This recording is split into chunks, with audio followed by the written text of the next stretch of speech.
Ce programme est financé par les amis et partenaires du ministère de Joyce Meyer. Mais avant de vouloir ce que Dieu veut plus que nous voulons ce que nous voulons, avant de vouloir ce que Dieu veut plus que vous voulez ce que vous voulez, avant de dire à Dieu et de tout cœur, c'est ce que je voudrais avoir, Seigneur, mais ne me le donne pas si ce n'est pas ce que tu veux que j'aie. Wouhou!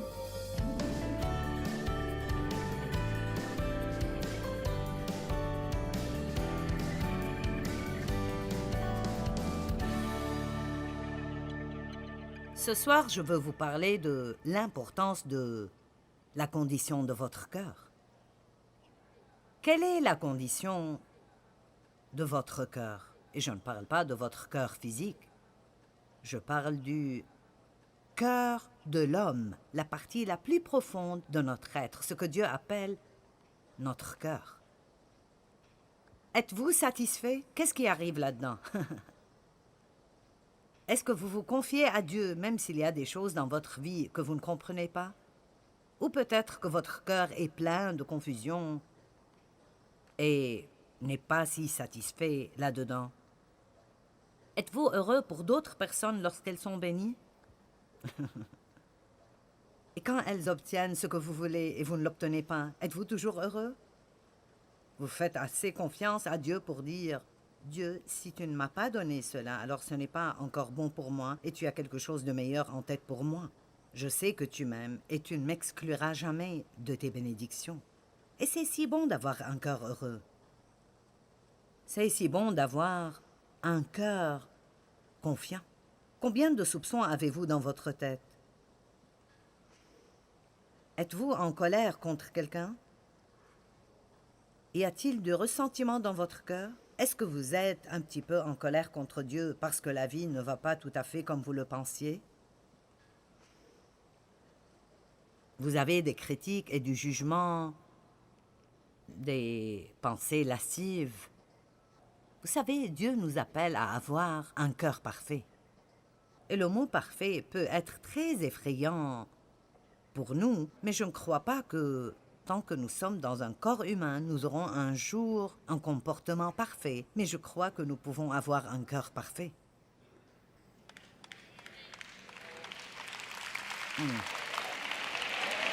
Vous n'êtes pas sûr, mais ça ne fait rien. Et ça arrive à travers la croissance. La croissance.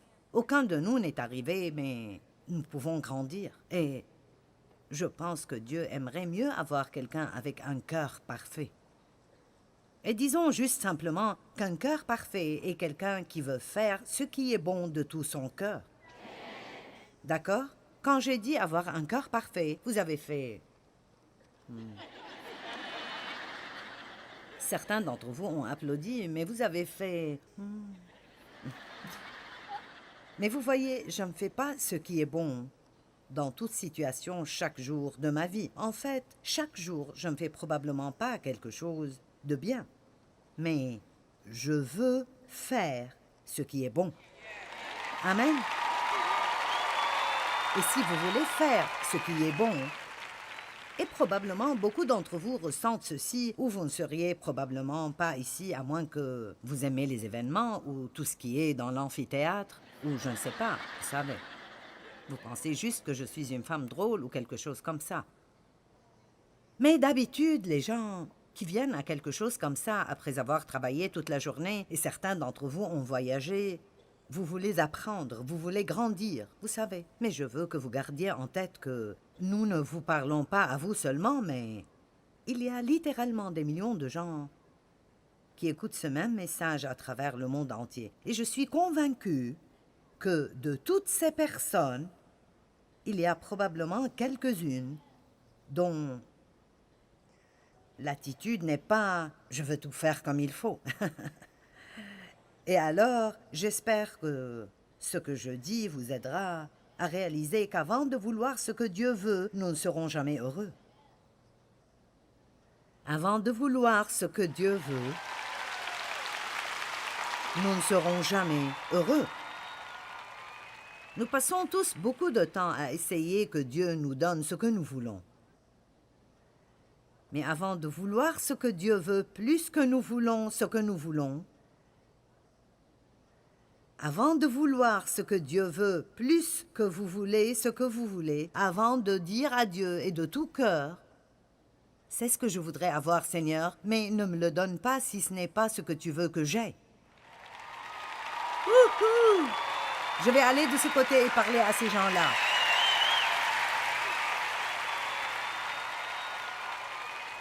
Je veux vous encourager à prier comme ça. C'est un symptôme d'un cœur parfait. Seigneur, voici ce que je voudrais avoir. Je veux ceci.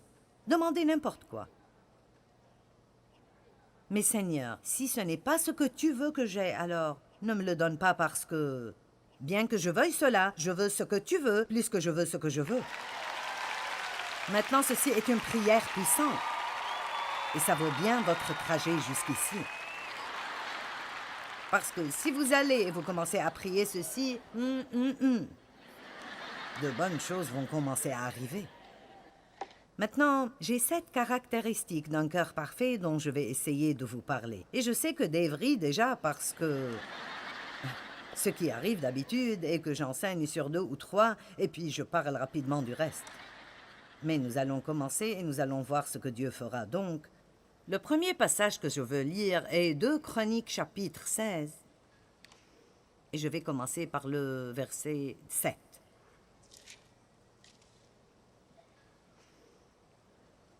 C'est alors que le prophète Anani, c'était un prophète, vint trouver Asa, roi de Juda, et lui dit, « Parce que tu t'es appuyé sur le roi de Syrie, au lieu de t'appuyer sur l'Éternel ton Dieu, l'armée du roi de Syrie t'échappera. » Donc, comme il s'est appuyé sur un roi humain, au lieu de s'appuyer sur Dieu, il a perdu la bataille.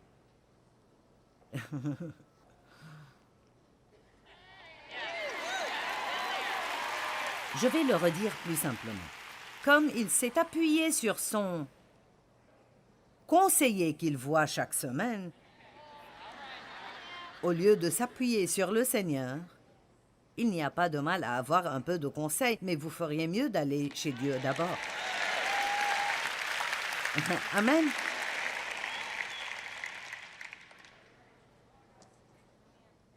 Les Éthiopiens et les Libyens ne formaient-ils pas une armée puissante dotée d'un très grand nombre de chars? Cependant, comme tu t'étais appuyé sur l'Éternel, il t'a donné la victoire sur eux. Donc maintenant, il lui rappelle d'une autre fois dans une bataille où il a dit « Maintenant tu as gagné cette bataille et ils étaient une armée puissante parce que tu t'es appuyé sur l'Éternel. Si nous nous appuyons sur Dieu, je me moque de combien la bataille est grande.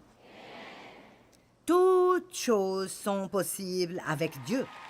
Et celui qui est en moi est plus grand que celui qui est dans le monde. Et aucune arme formée contre vous prospérera. Et je pourrai continuer. Amen. Mais nous devons apprendre à aller vers Dieu. Et c'est un symptôme d'avoir un cœur parfait où nous mettons toujours Dieu en premier. Tout le temps, Dieu utilise les gens pour nous aider. Il n'y a aucun doute là-dessus. Il utilise les gens pour nous parler. Et vous êtes peut-être allé vers Dieu pour avoir quelques réponses dans votre vie qu'il amènera à travers ma bouche ce soir. Nous sommes partenaires de Dieu. Nous sommes partenaires de Dieu dans la vie. Dieu vous utilise pour me bénir. Il m'utilise pour vous bénir. Mais nous n'obtenons rien qui a du sens pour quiconque si nous n'allons pas vers Dieu d'abord. Voici un petit exemple. J'avais une mauvaise attitude. Si je me sentais mal et j'avais besoin d'encouragement, et je m'attendais à ce que Dave comprenne cela, lise mes pensées. Vous savez, les femmes veulent que les hommes lisent leurs pensées. Vous avez remarqué cela? D'accord. Mais sans vouloir vous insulter, vous n'avez aucune idée. Vous êtes juste, vous savez, ignorant. Et alors je m'énervais contre Dave parce qu'il ne m'encourageait pas pour que je me sente mieux. Et Dieu m'a appris, quand j'avais besoin d'encouragement, à aller vers lui.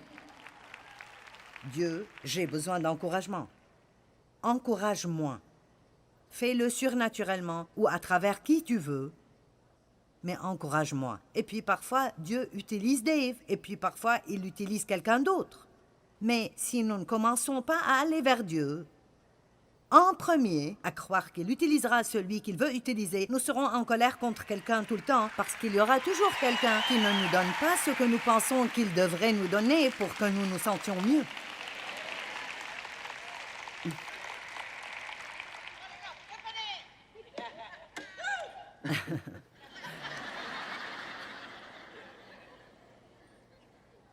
Maintenant, il continue dans le verset 9.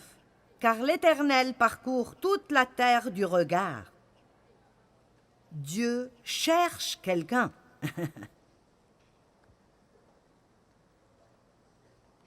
Pour soutenir et prêter main forte ceux dont le cœur est tourné, sans partage ou parfait, vers lui. Donc les yeux de Dieu parcourent toute la terre en long et en large et cherchent quelqu'un avec un cœur parfait. Pas une performance parfaite, mais un cœur parfait. Et quand Dieu trouve ceci, alors il dit « Je peux montrer ma force dans ta vie. » Amen. Un cœur parfait. Maintenant, il y a des gens qui peuvent paraître bien, mais leurs cœurs sont toujours vraiment mauvais. Les mauvais cœurs et comportements religieux, Dieu les hait. Amen. Ils vont à l'église régulièrement, ils font ceci et cela. Mais les seuls qui peuvent venir dans la présence de Dieu, à sa montagne sainte, d'après le psaume 24, sont ceux qui ont des mains innocentes et le cœur pur. Dieu veut que nous fassions le bien, mais grâce à un cœur pur. Si nous faisons juste ce qui est bon et nos cœurs ne sont pas bons, alors ce que nous faisons ne veut rien dire pour Dieu. Exemple très simple. Matthieu chapitre 6, cet exemple est partout. Quand vous donnez, ne sonnez pas la trompette comme les hypocrites le font en espérant qu'ils seront vus des hommes. Donc, quand nous donnons, nous ne demandons pas l'attention. Quand nous faisons de bonnes choses, ce n'est pas pour capturer l'attention des gens. Quand nous prions, nous ne le faisons pas pour l'attention, parce que si je fais quelque chose pour quelqu'un d'autre, pour avoir son attention, alors je ne le fais pas pour Dieu du tout. J'exclus Dieu. Mais si nous faisons ce que nous faisons pour Dieu, alors la Bible dit que Dieu nous récompense devant les gens. Mais si nous le faisons pour impressionner les gens, alors la Bible dit dans Matthieu 6, « Vous avez déjà reçu votre récompense en entier. » Une histoire que je raconte, et je ne l'ai plus racontée depuis longtemps. Il y a très très longtemps, je me faisais faire les ongles à un certain endroit, et un jour, il y avait une fille qui attendait pour se faire les ongles. Et nous parlions, et elle était une infirmière dans une unité de cancer. Et nous avons découvert que nous étions toutes deux chrétiennes. Et elle a dit, c'est si dur de voir les gens dans l'état où ils sont et de ne pas pouvoir leur parler de Jésus. Nous n'avons pas le droit de leur parler de Dieu. Et c'est juste si dur avec les besoins qu'ils ont. Et j'avais cette grande épingle chrétienne en strass. Et la pensée m'est juste venue. Je devrais lui donner ça pour que si elle le met, alors à chaque fois qu'elle se pencherait au-dessus de ses clients, il verrait ce nom et juste ce nom serait une bénédiction pour eux. Alors, j'ai senti que, vous savez, je devrais le faire en secret. Mais il y avait la fille qui faisait mes ongles qui était assise là. Et juste, soudainement, cette fille qui me faisait mes ongles s'est levée et elle a dit « Je dois aller à côté au magasin pour acheter un peu de cette poudre que je n'ai plus pour tes ongles. » Eh bien, je savais que Dieu ouvrait une porte pour que je puisse le faire en secret, mais vous voyez, mon cœur n'était pas si bon et je voulais avoir de l'attention. Alors j'ai attendu assez longtemps pour qu'elle revienne. Et puis j'ai montré cela. Oh, j'ai senti que Dieu me disait de te donner ceci et nanana, nanana. Elles ont pensé que j'étais merveilleuse et ma chair était... Allez, vous savez comment votre chair s'exalte. Et elle se sent si bien. Elle se sent si bien. Et honnêtement, Dieu vous parle parfois. Combien d'entre vous savent cela? Que Dieu vous parle avec cette petite voix douce. J'ai entendu dans mon cœur. J'espère que tu en as joui parce que c'est tout ce que tu recevras.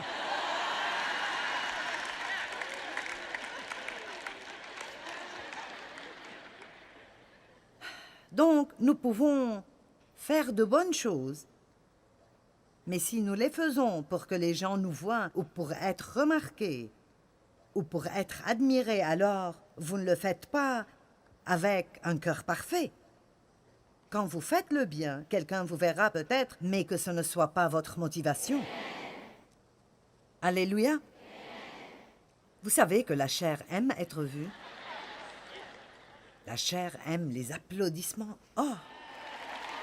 Je reçois tant d'applaudissements dans ma vie et ma chair aime cela.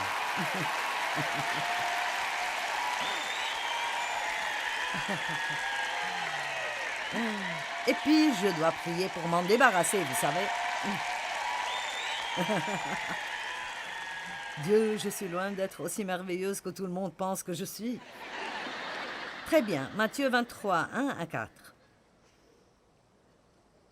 Alors Jésus s'adressa à la foule et à ses disciples. Les scribes et les pharisiens sont chargés d'enseigner la loi de Moïse. Observez donc et faites tout ce qu'ils vous disent, mais n'agissez point comme eux, car ils parlent d'une manière et agissent d'une autre. Ils lient de pesants fardeaux durs à porter et les placent sur les épaules des hommes, mais ils ne bougeraient même pas le petit doigt pour les déplacer. Dans tout ce qu'ils font, ils agissent pour être vus des hommes. Donc, Dieu n'aime juste vraiment pas cet esprit religieux qui peut s'emparer des gens et les faire agir comme s'ils étaient meilleurs que tout le reste du monde. Ils jugent et critiquent, mais ils ne lèveraient pas le petit doigt pour aider quiconque quand ils ont vraiment un besoin dans leur vie. Amen. Matthieu 23, 25 à 28. Malheur à vous, scribes et pharisiens, prétendants hypocrites. Vous savez, le Seigneur Jésus n'était pas toujours aimable et doux. Malheur à vous, scribes et pharisiens, prétendants hypocrites, vous nettoyez soigneusement l'extérieur de vos coupes et de vos assiettes, mais vous les remplissez du produit de vos vols et de vos désirs incontrôlés.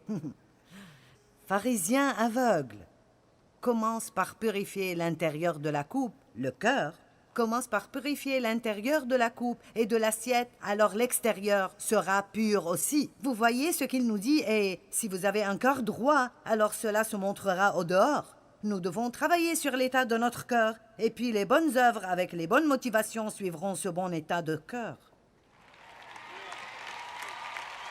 Maintenant, puis-je dire pour faire bonne mesure qu'avoir une réunion avec vous-même 2 fois par semaine est une bonne idée?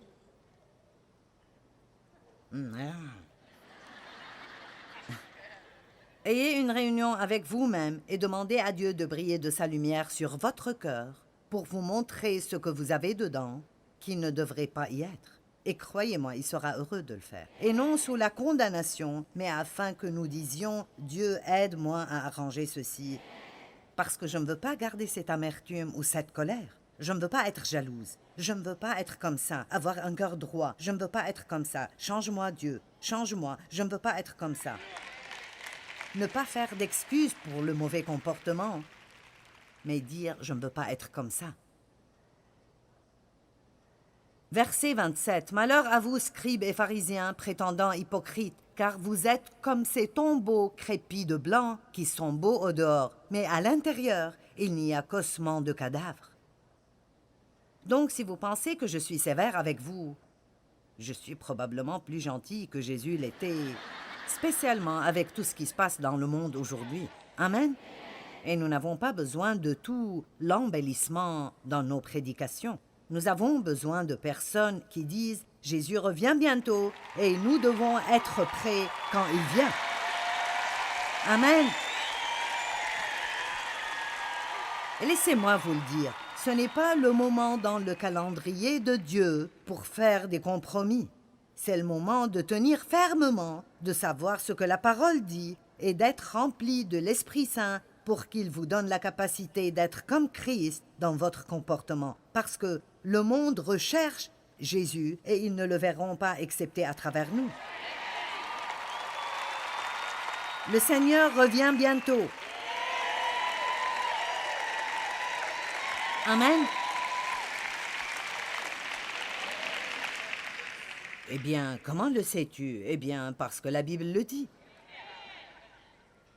Tout le monde dit cela dans chaque génération. Vous avez raison, Paul le disait en son temps. Mais je pense que s'il pensait qu'il viendrait bientôt, nous sommes plus proches maintenant que son bientôt. Et alors, je ne sais pas combien c'est proche, mais je veux être prête. Seigneur, je ne veux pas être comme les 5 vierges insensées qui ont fait la sieste et n'ont rien fait en plus pour être préparées. Et puis quand le fiancé est arrivé, elles ont été laissées dehors parce qu'elles ont commencé à se préparer après qu'il soit venu. Et ce ne sera pas le moment de se préparer. Ceci est la session de préparation maintenant. Vous êtes ici dans la session de préparation. C'est le moment de se préparer pour le retour de Jésus. Amen. Nous allons travailler sur nos cœurs. Veille soigneusement sur ton cœur, avec toute vigilance, et par-dessus tout le reste que tu gardes, car il est à la source de tout ce qui fait ta vie. C'est Proverbe 4, 23. Veille soigneusement sur ton cœur. Dieu nous dit de faire cela. Avec toute vigilance et par-dessus tout le reste que tu gardes, car il est à la source de tout ce qui fait ta vie. Si nous faisons ces choses avec l'aide et la direction du Saint-Esprit, Dieu peut se montrer puissamment en vous. Et n'est-ce pas ce que nous voulons? Alors vous devez garder Dieu en premier tout le temps. C'est le premier point. Numéro 2. Une personne avec un cœur parfait grandit toujours spirituellement. Elle grandit toujours. Nous ne sommes pas arrivés, mais nous sommes en chemin. C'est cela. Je vais bien et je suis en chemin. Je ne suis pas là où je dois être, mais je ne suis pas là où j'étais. Alléluia! Et cela me donne de l'espoir. Maintenant, Matthieu 5, 48 dit « Soyez donc parfaits, grandissant dans la maturité complète de la piété, dans la pensée et le caractère. » Donc, être parfait veut dire grandir dans la piété et la ressemblance au Christ. J'aime cela. Vous voulez grandir ou vous ne seriez pas ici ce soir. Amen. Si vous ne vouliez pas grandir, vous seriez probablement déjà parti parce que je parle beaucoup de la croissance, n'est-ce pas? Eh bien, gardez en tête que l'état du cœur est important. Avoir un cœur parfait ne veut pas dire que notre comportement est parfait. Une bonne caractéristique d'un cœur parfait est un désir de grandir spirituellement. Quand vous faites cela, vous pouvez vous attendre à ce que Dieu se montre vraiment puissamment en vous.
mực nước lũ bắt cá giữa đường biển trời